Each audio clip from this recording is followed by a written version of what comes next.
Alright, this is the brisket video for Jody Wallace. Because she always says brisket's good, but she doesn't know how to make it. So I'm going to show you how to make it. It's pretty straightforward. Black pepper. Alright, I'll just put about that much in there. I always tell people thirds, so a third pepper, a third salt, and a third chili powder. However much you think it's going to take to cover the brisket. Anyway, chili powder. Pour it in there, close enough. That chili powder, pepper, and salt in thirds, and however much you want to put in there. I would say I'm a pretty analytical person. About a handful of each. There you go. Pretty straightforward. It's not rocket science. At the end of the day, it looks like that. A little bit brown. We'll taste it. All right. See how dark that is? Doesn't have no salt in it. It tastes real peppery. We're gonna add some salt to it. I'll change it a bit. It's a little bit more salty looking. Still not there. It should be right in the middle when you put it on your tongue between salty and peppery. It should definitely not be on the heavy on the pepper side. The salt seems to give it a little bit more punch. There it is. That's hard to describe. It needs to be about a balance between the salt and peppery taste and the chili powder. If anything, a little salty tasting is the way to go. All right, we're done with that. And I use the sink just because it's big and it's easy to clean up.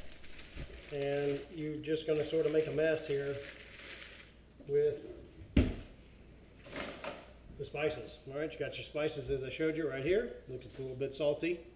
Complex process. Literally just dust it down. All right, make a mess here, big deal.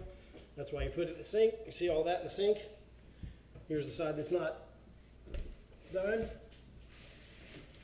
And just move it around and pick a lot of those spices up.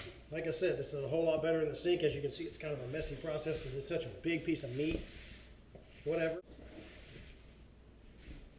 That looks about right. And since I got the rub, I'll put it on here. Ready? All right, not exactly brain surgery.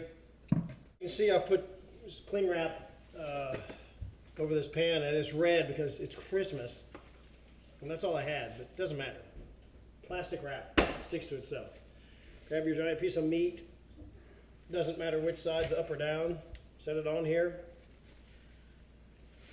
And just wrap it up. It is 1:30. Always start at about 6 or 7 in the morning.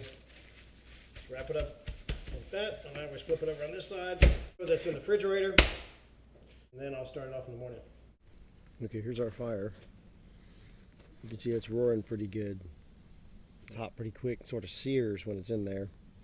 We're going to target 250 as our cooking temperature for 4 hours. We'll discuss that more, but right now you shut the lid on the smoker side. And this barrel is completely cold.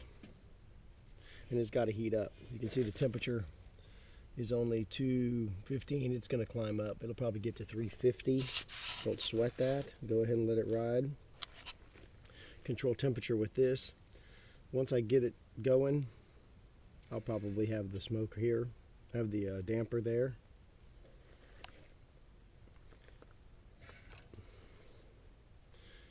Once I get this going, I'll probably have the damper sitting right here to get the right temperature.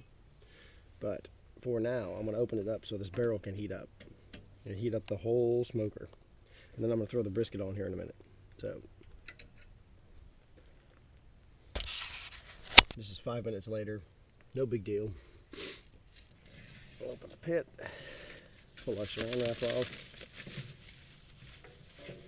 Okay.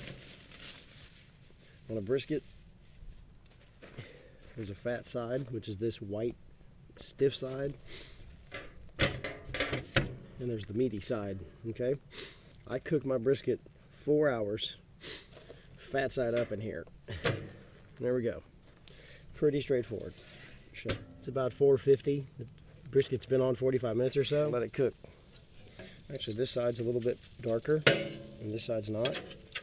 So let's do that right there. This is the firebox. Fire's coming out of here. It's real hot. It's probably coming up and going like that. So we're going to let it cook off the side of this. It's going to be fine. You see the temperature dropped because when you open the lid, you let the heat out. No big deal. It's going to heat back up. This is what the fire looks like, and that is way too big. That's why the fire is going up to 450, because there's a lot of flame in here. But you can see the coals are being built. Later on, we'll be able to put a piece at a time on, and it'll be fine. All right, 4 hours. Still running 250, and it's looking good. Fat side up the whole time. We're gonna double wrap it in foil. Big, and you can wrap it better. There's 2 layers. Right there. The brisket right there. Fat's already nice and loose. And just however you get it shut up, just wrap it. All right, there it is. Wrapped up and ready to go. All right, brisket, fat side up. Into pan. Whatever pan will fit it. And we're gonna put this in. It is 1220. Just a big roasting pan.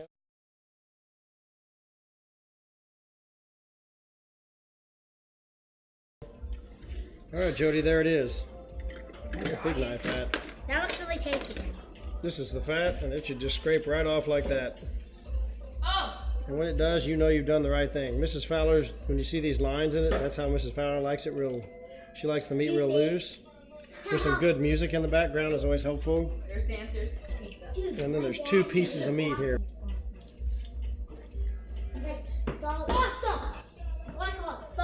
Those are right there. Who? Yeah, and she was like, And there's actually 2 different kinds of meat here. she was singing, This is the tighter side.